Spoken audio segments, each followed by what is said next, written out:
I'm George Galloway, and I present Kali Mahorra on Al Mayadeen television. Here we are in London. I speak my words freely, either in Parliament, on television, here on the streets of London. Kali Mahorra means free word. That's what I speak. Welcome to Kali Mahorra with me, George Galloway, on Al Mayadeen television. Coming to you from London, but discussing Africa, particularly East Africa, and particularly what we call the Horn of Africa. My now 40-year-old daughter, mother of 5, her first actual words that she spoke were Ethiopian government, because she heard her father almost every day and often during the day talking about the then Ethiopian government 40 years ago.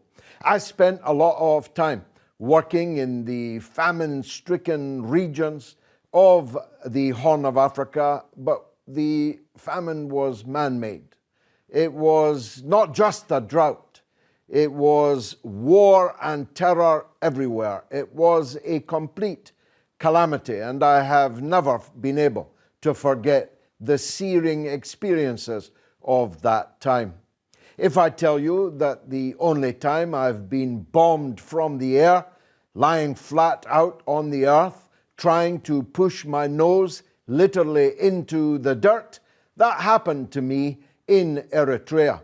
The aircraft dropping the bombs then was a Soviet aircraft, but the bombs were American bombs, as we could later see from the fragments which tore into the civilians all around me. I watched as 2 children died on a table, and ITN, the British television crew, filmed it at the time. I called those bombs at the time vodka cola bombs, because they were a product of the shifting allegiances of the then 2 superpowers in the world.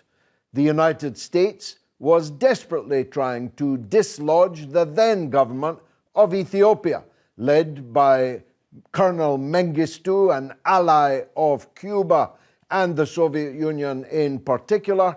America, and I'm not making this up, China, were supporting the TPLF, the Tigray People's Liberation Front, on the principle that my enemy's enemy is my friend, no doubt, as the TPLF then, though not now, were Maoists. They supported the revolutionary line of Chairman Mao Zedong, although when the Albanian dictator Enver Hoxha broke with China, rather foolishly you might think, they followed the line of Enver Hoxha, thus becoming the only pro-Albanian armed outfit operating anywhere on the African continent. There is a new scramble for Africa going on, and the Horn of Africa is far from immune to that scramble. Just like in the 19th century when the big powers were scrambling for colonies in the continent of Africa, now in the 21st century, they're scrambling for influence, for invisible control, or scarcely visible control in one country after another throughout the great continent. Because, hey, it turns out Africa isn't poor after all, it's vastly rich, and vastly rich in many of the raw materials and commodities that people in the West desperately need. The United States has formed a whole new AFRICOM, the African Command of American military power. France is trying to reconquer some of its previous colonies. The British are, even the Belgians are in there, though they were the most bloody and most disastrous of all of the European colonial powers. Let's focus for a minute on Ethiopia. Once again, Russia is supporting the Ethiopian government, which is now supported by its former foe in Eritrea. China is also supporting the Ethiopian government, and the United States is once again supporting the former Maoists of the TPLF. I saw in Bloomberg News a call for the American army to occupy Ethiopia in order to stabilize the situation. What could possibly go wrong? It's as if they haven't seen the movie Black Hawk Down. Which brings me to Somalia. Let's hear more from the US. Thomas Mountain from Virginia is a journalist, commentator, and East African analyst. You might think that's strange from Virginia, but in fact, he lived in Eritrea for the last 15 years. He just recently moved back to the US, and his wife is a veteran of the independence war in Eritrea. Thomas. Thank you. Thomas, there's really now drastic instability in the whole region of East Africa. We've got a coup in the Sudan, we've got civil war in Somalia, we have got civil war in Ethiopia. Who's behind all this? Well, right now, the critical thing that's happening is the counter coup against the terrorist organization called the Tigray People's Liberation Front, or TPLF for short, in Ethiopia. Because historically, Ethiopia has been the US policeman on the beat in the Horn of Africa, which is a strategically critical area for the United States. And in November 4th, in 2020, the TPLF launched a coup attempt to gain power in Ethiopia. And in the course of this coup, they tried to seize a military base, the largest military base in Ethiopia, which is in Tigray, their home province, and which is the major stockpile of weapons in Ethiopia. To understand how all this came to be and to the background of all this, and we need to go back to April of 2018. And at that time, the United States, what we call a national security establishment, was in a kind of a period of chaos because they were going between the Secretary of State Rex Tillerson had been fired by Trump, and they'd been replaced by Mike Pompeo, a congressman from Kansas, who had been head of the CIA. And so the CIA, the State Department, was in kind of a period of chaos there. Now, Tillerson was an oil executive, and Pompeo was a politician from Kansas, and neither of them knew anything about Africa. So in the meantime, they basically turned over control of what was going on in Africa to a long-time, very experienced diplomat named Donald Yamamoto, who had 30 years background, most of it as the US ambassador to Ethiopia. And Donald Yamamoto recognized the fact that in 2018, Ethiopia was about to implode and splinter into ethnic states due to the divide and conquer strategy that TPLF had been employing to try to stay in power. So Donald Yamamoto engineered a meeting with Eritrean President Isaias Afwerki, flew to Asmara in April of 2018 and finalized a deal where Ethiopia and Eritrea had come to peace. And this allowed Dr. Abiy Ahmed to come to power in Ethiopia. And part of the deal was that the TPLF would withdraw from Addis and go back to their home province of Tigray. So this deal was basically a regime change, a peaceful revolution, as I call it at the time. Today, you've got the TPLF launched a military offensive against the Ethiopian army, which has been struggling to rebuild itself. Now, the Eritreans pulled out of Tigray immediately after the capture of Mekelle and allowed the Ethiopian army to have to, rebuild itself from the ground up, which is what's been going on. And it's been difficult and it's been slow, but the Ethiopians have rallied, and they've been now, in spite of all the propaganda on the Western media, and I advise people, don't believe anything you see or hear in the Western media. It's all lies. The Ethiopian military has got the Tigrayans, the TPLF on their back foot. Many of the places, the cities that the TPLF claimed they'd captured, which were never really captured, were contested. They have now been defeated at and driven from. And just the fact that they're being quiet about what's going on is pretty much an indication that they're on the back foot. So I'm expecting that maybe by the end of this year, the TPLF will be defeated. Well, I don't know about you, Thomas, but I can quite clearly see the Western American footprint in these conflicts. If I'm right, what does the U.S. seek to gain from them? Why is the U.S., the national security establishment in the United States supporting the TPLF? Because they have been. The CIA has been giving them satellite imagery, where to attack. They've been providing support to them directly, political support through their allies within the human rights movements. I call the human rights mob at Human Rights Watch and Amnesty International, and the national security establishment uh, plants that they have in the UN.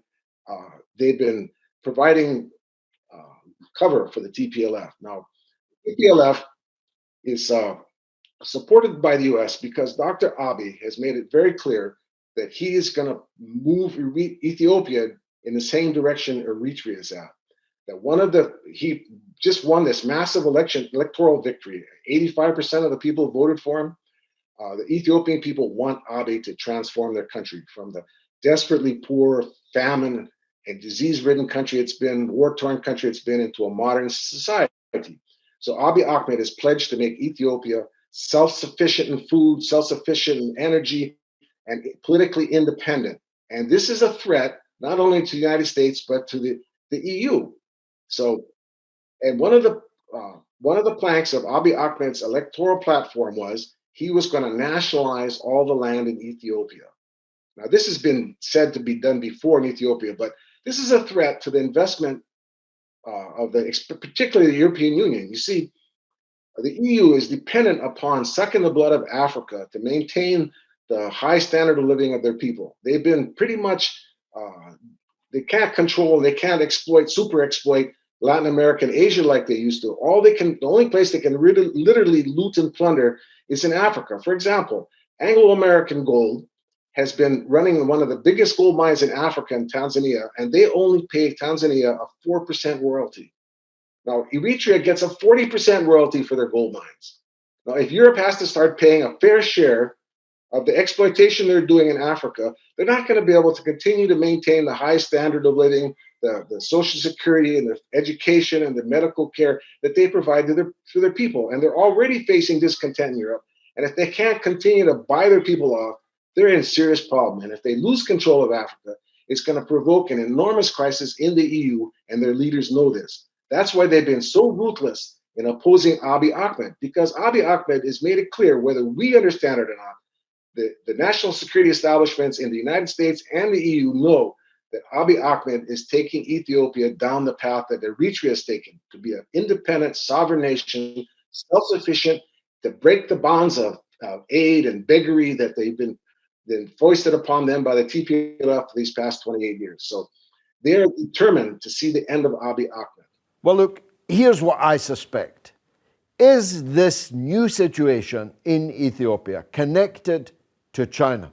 Is it connected to China's investments, its Belt and Road Initiative, its total relationship with the Ethiopian government? Is that why the United States has begun to move against a man that they formerly seemed to admire? Well, China is about to start a new major gas pipeline from the Ethiopian region of Ogaden. And China does have a lot of investments in Ethiopia. And China and Russia has been protecting Ethiopia in the Security Council. But as far as the rivalry with China, I would say that would be more something you would have seen maybe in Sudan, South Sudan, because China has the only Chinese owned and operated oil fields in Africa is in South Sudan. And so I don't see China-U.S. rivalry being that critical. I see more the U.S. being threatened by a loss of military control of the Bab al-Mandeb, the Gate of Tears, the straits between the Red Sea and the Indian Ocean, through which the trade between Asia and Europe passes, which are the two largest trading partners in the world. The U.S. is no longer economically dominant, but their military control is critical. And I've long predicted that the day the U.S. loses control of the Bab al-Mandeb, it marks the beginning of the end of the U.S. empire. Now, in Egypt, the U.S. pays the salaries of the Egyptian military to the tune of $1.5 billion. Basically, the CIA pays the Egyptian military, and that allows them to control the Suez Canal. But the other choke point in this trade route on the Red Sea is Bab al-Mandeb. And that is a major problem. Ethiopia has been the U.S. policeman on the beat. They've been able to control the Bab al-Mandeb through the invasion of Somalia. And but that's all up for grabs now. Ethiopia used to be a home for a large U.S. military intelligence gathering operation. They've all been kicked out by Abiy Ahmed. And the U.S. is worried about all this. Dr. Abdullah, that was quite an apocalyptic view from the United States. Doesn't mean it's right, doesn't mean it's wrong. How would you calibrate the strategic importance to the United States of the Horn of Africa? I think the United States is trying at a point of its power waning geopolitically to try and say, I'm here and I could do things. But unfortunately, they cannot do things the right way. They can do something, but we cannot do it the right way. The problem is that the Chinese trying to trick the Americans in a way that undermines the American policy. The Chinese, as Sohail, as he was talking, they try to invest in Africa, but they avoid the projection of power outside Southeast Asia, as if to assure people that they are not trying to get a hold on their economy and their destiny. But in reality, the Chinese are, in the way they build the projects in Africa, they adopt, or anywhere, they adopt the policy of BOOT, build, own, operate, and then transfer, which means that they keep the deed of the project in their hand until they get their money back, as if they are pawnbroking the country itself. But this is still, it is a softer power than the American hegemony economically, imposing certain course of development or financing a project in order to get the benefit of it themselves. Unfortunately, the Americans are here to lose, even if it doesn't appear in the long run. The Americans, the Chinese play the long hand and wait for the American to stumble. That usually works, of course. They're now sitting in Bagram Air Base in Afghanistan. Absolutely. The United States ran away and left it. Leaving Qatar to look after their own affairs, and Turkey to provide the soldiers in the airport, exactly. Unfortunately. Yeah. So, yeah, it looks gloomy all the way around, actually. And I felt somehow concerned about what the last speaker mentioned about a $1.5 billion military aid to Egypt. That raises in my mind a very dangerous and important question. How much the Americans could say within the Egyptian decision-making in return for that money they pay. And I see that the Egyptians are in the geopolitical framework, they are trying to play a way of being with you but not fully with you. They participated in the American-led NATO exercise in the Black Sea, in the vicinity of Russia, which people say that it is antagonized Russia to vote against the Egyptian wish at the United Nations Security Council.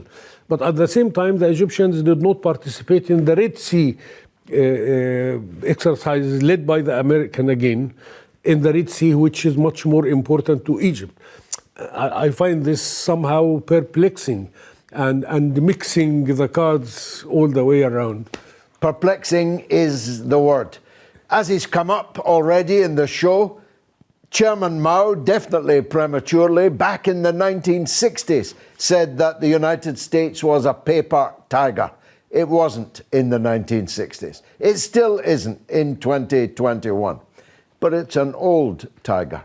Many of its teeth have fallen out, and bigger tigers are now at large in the jungle. I've been George Galloway. This has been Kalimahorra. I hope